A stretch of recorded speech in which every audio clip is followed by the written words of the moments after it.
जीवन बगिया ऐसी उलझी, फूलोगे कम कांटे ज्यादा, सिमटा जीवन डूबी सांसें, आना है तो अब भी आजा। यदि आपने अभी तक अंतिम अध्याय न देखा हो तो अंतिम अध्याय देखें। यह अध्याय कुछ विशेष अध्याय नहीं है, क्योंकि हमने पिछले अध्याय में भी कुछ प्रश्न ओशो से उस समय के दौरान पूछे गए थे जब वे अष्टावक्र गीता पर चर्चा कर रहे थे, प्रवचन दे रहे थे। तो मैं समझता हूँ आप जिस ढंग से सुनना चाहें सुन सकते हैं, इसमें मेरी कोई राय नहीं है, क्योंकि पिछले अध्याय भी प्रश्नों से भरा अध्याय रहा है, यह अध्याय भी प्रश्नों से भरा अध्याय है।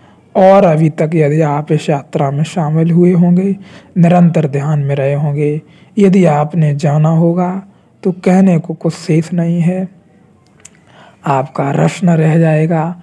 मेरा अनुभव है अब आपको किसी भी चीज़ का सुख या दुख नहीं, डर या भय नहीं, किसी से लगाव या मैं ऐसा कहूँ कोई अहंकार की वृद्धि नहीं। अहंकार रहेगा, हाँ निश्चित ही मैं कहता हूँ, जब तक समय है तब तक काम है और काम है तब तक समय है।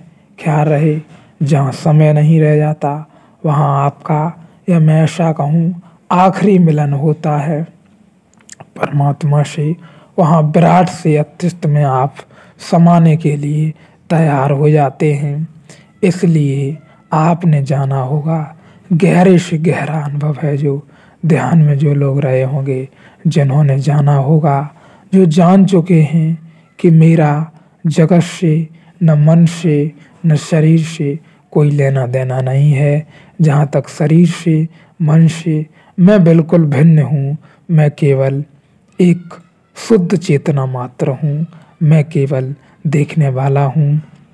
या ऐसा कहें हम इतने विशेष हैं जितना कि कुछ भी नहीं।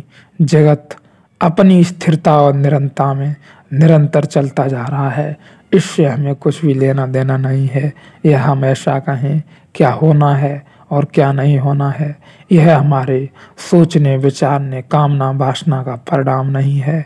जो भी हो, जीवन जिस भांति ले जाए, अब हमें उस भांति उस ढंग से वहाँ चलना होगा, क्योंकि अब अहंकार उस भांति न चल सकेगा जिस भांति पहले चलता रहा। क्योंकि एक अड़चन रहेगी अहंकार की कि अहंकार सदा मृत्यु के क्षण में मरता रहेगा, धीरे धीरे मरेगा।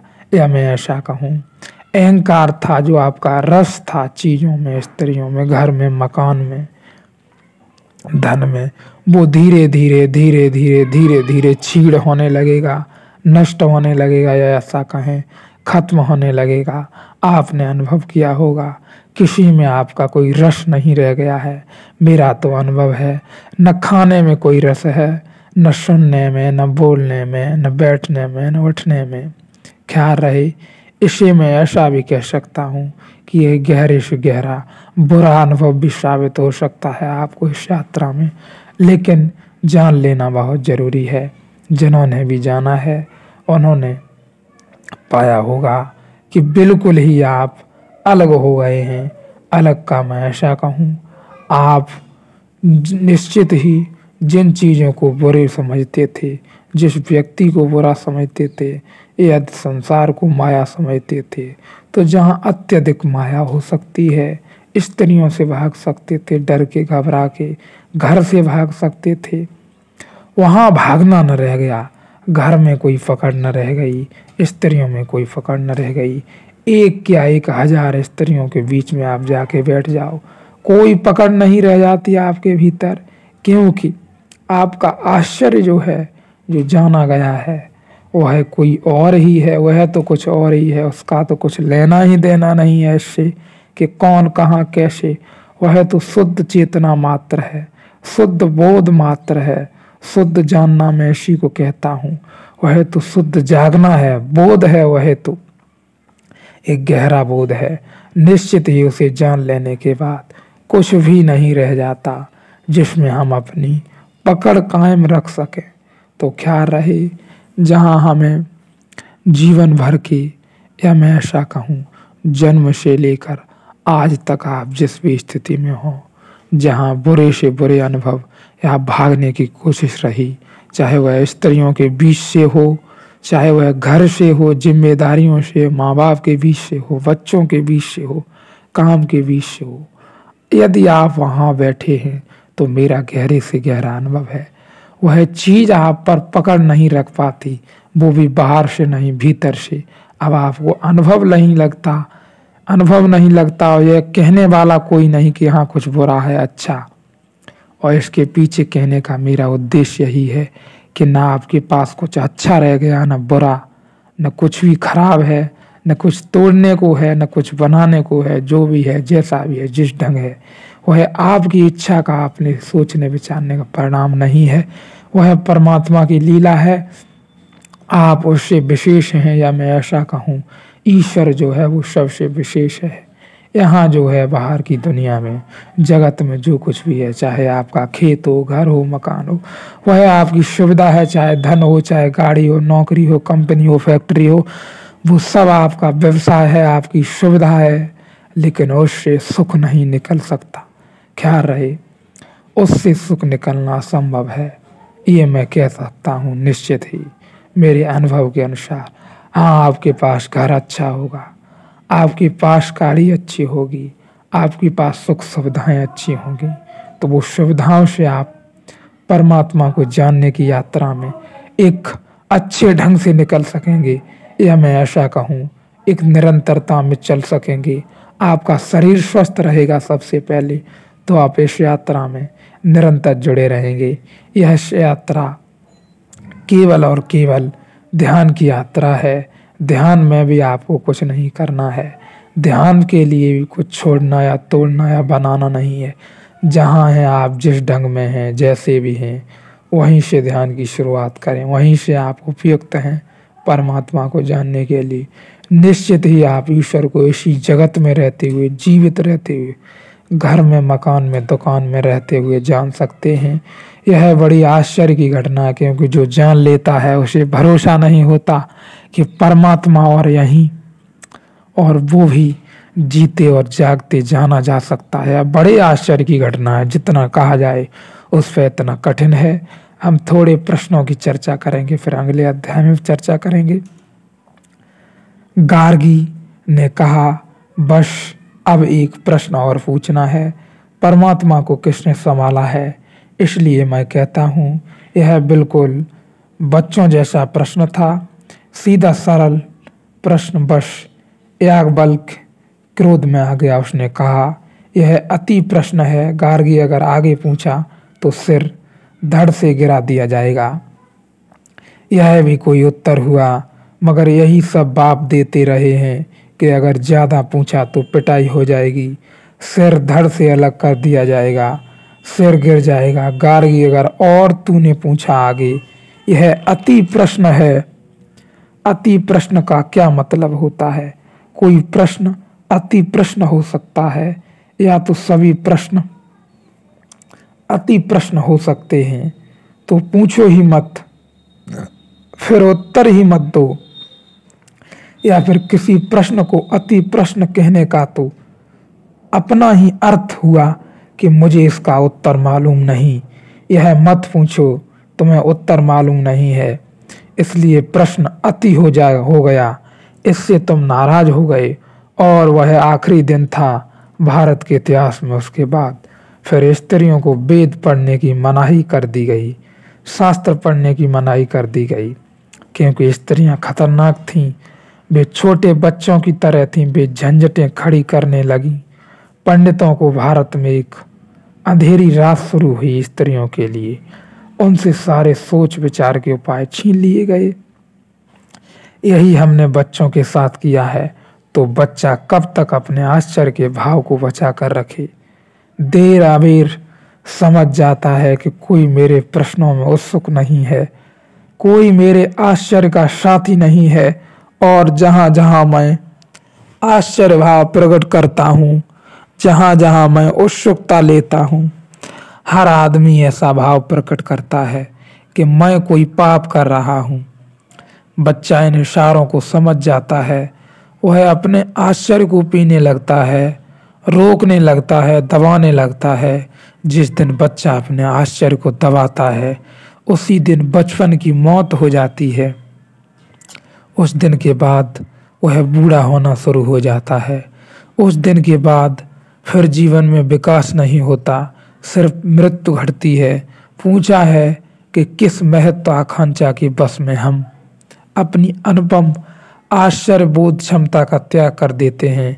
महत्वाकांक्षा है लोग स्वीकार करें। बच्चा चाहता है बाप स्वीकार करे, माँ स्वीकार करे, क्योंकि बच्चा उन पर निर्भर है।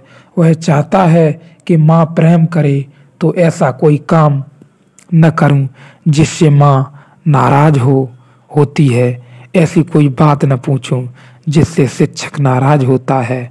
और मैं आपको ख्याल में ले लेना चाहता हूँ, आप जितना आदेश मानते चले जाएंगे उतना ही आपका आश्चर्यबोध क्षमता घटने लगेगी, या मैं ऐसा कहूँ उतने ही आप मृत्यु की ओर बढ़ने लगेंगे। और आपने देखा ही होगा कि आप अपनी माँ की भी बात मान रहे हैं, निरंतर पिता की भी बात मान रहे हैं, सबकी तो बात माने जा रहे हैं, फिर भी उसके बाद भी वो संतुष्ट नहीं है। उसके बाद भी उनके चेहरों पर खुशी नहीं है। उनके वही रुग्ण चेहरे हैं और वे और परेशान होते जा रहे हैं। जितनी जितनी आप आज्ञा मानते चले जा रहे हैं, उतने उतने आप वो परेशान होते जा रहे हैं। आप मृत्यु की ओर खिसकते चले जा रहे हैं। ख्याल रहे, प्रत्येक बच्चा चाहता है कि जब तक हूं तब तक इनकी आज्ञा का पालन करता रहूं, ये नाराज न हो। लेकिन इसके बड़े गहरे परिणाम हो सकते हैं। आप मृत्यु की ओर बिल्कुल धीरे धीरे सरक सकते हैं। मेरा गहरे से गहरा अनुभव है। मैं अभी अपने घर पर हूँ और सबकी बात बड़े ध्यानपूर्वक होशपूर्वक सुन लेता हूँ, और बहुत से आदेशों का मैं तुरंत पालन भी कर लेता हूँ। लेकिन इसके पश्चात भी उनके चेहरों पर खुशियां नहीं है। माँ बाप उसी भांति उसी दशा में और रुग्ण होते चले जा रहे हैं, और मुझे लग रहा है कि मेरे भीतर कुछ मरा जा रहा है, जिसकी मैं कुछ बात नहीं सुन पा रहा हूँ। और जिसकी कुछ लंबे समय तक बात न सुनी गई, तो उसके परिणाम अति खतरनाक हो सकते हैं। क्योंकि प्रत्येक बच्चा मानता इसलिए है क्योंकि ये नाराज न हो सके, और इसका कोई कारण नहीं है। नाराज न होने के कारण यही है कि बच्चा उनसे प्रेम करता है। माँ बाप भी बच्चे से प्रेम करते हैं, लेकिन उनका कहना है यदि बच्चा जरा सा भी ऊब जाए तो वे कहते हैं मेरा बच्चा और मेरी बात न मानेगा। यह उनका अहंकार है। मेरा तो अनुभव है, यदि आप मानते ही चले गए, एक सीमा है निर्णय की और मानने की। मैं यह नहीं कहता हूँ कि आप छोड़कर चले जाएं माँ बाप के साथ, घबरा जाएं, भाग जाएं, इससे तो कुछ भी सिद्ध न होगा। ख्याल रहे, लेकिन आप अपने भीतर झांकते रहें कि बाहर के आदेश आपको किसी भांति बाधा डाल रहे हैं, किस भांति भटकाते चले जा रहे हैं। धीरे धीरे प्रेम पाऊं, स्वीकार पाऊं, दूसरे मेरे जीवन में सहयोगी बने, इस आधार पर आश्चर्य की मृत्यु हो जाती है। बच्चा आश्चर्य को छोड़ देता है, अहंकार को पकड़ लेता है।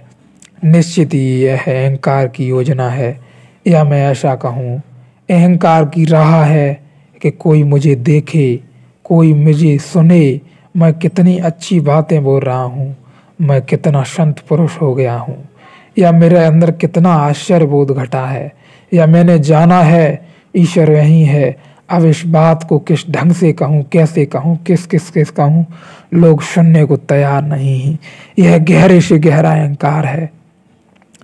यह सब अहंकार की आकांक्षा है कि लोगों में सम्मान मिले, अपमान न मिले, सभी लोग मुझे स्वीकारें, सब लोग कहें कितना अच्छा, कितना शांत, कितना सौम्य बच्चा है। पूछने वाला उपद्रवी मालूम पड़ता है, सीमा से ज्यादा प्रश्न पूछने वाला विद्रोही मालूम पड़ने लगता है। अगर हर चीज पूछताछ करते चले जाओ तो बड़ी अड़चन हो जाती है। लेकिन ख्याल रहे, यह निर्णय आपके हाथ में ही रहेगा अंततः, और रहा तो परमात्मा देने ही वाला है।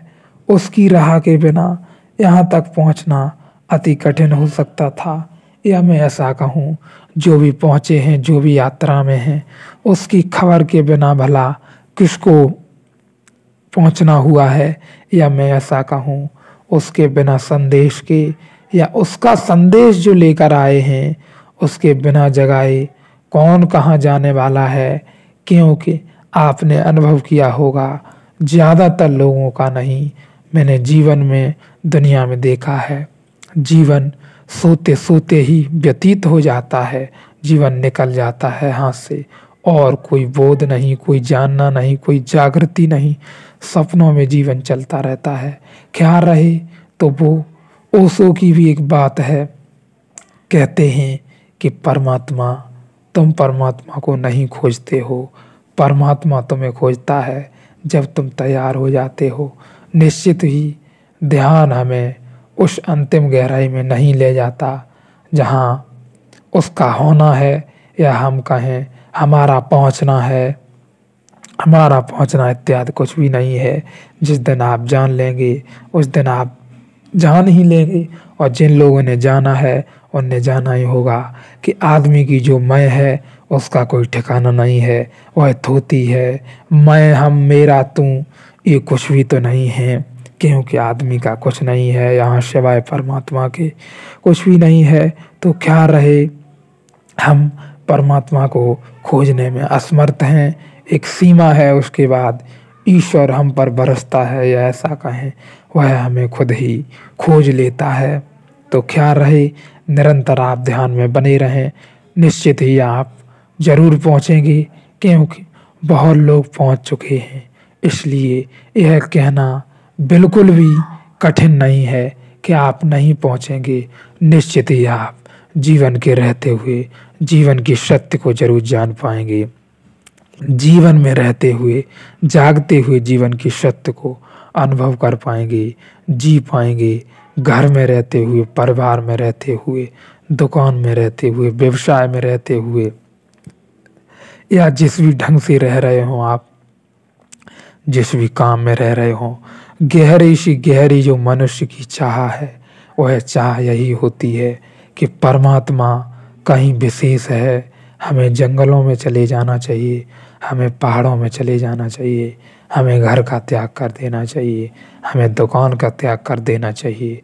और तब एक और उपद्रव खड़ा होता है, एक नई पीड़ा खड़ी होती है कि हम सब कुछ तो त्याग कर देंगे, लेकिन हम खाएंगे क्या, हम रहेंगे कैसे, क्या वस्त्र पहनेंगे। छोटी से छोटी जो मनुष्य के अंदर गहरी आकांक्षा चलती रहती है। लेकिन मैं कहना चाहता हूँ आपसे, वहाँ छोड़ना नहीं हो पाता है, छूटता है तो एक गहरी समझ से, एक गहरे बोझ से, एक गहरे जानने और जागने से, भाग जाने से नहीं छूटता है। भाग जाने से और पीठ मजबूत हो जाती है, बोझ और भारी हो जाता है।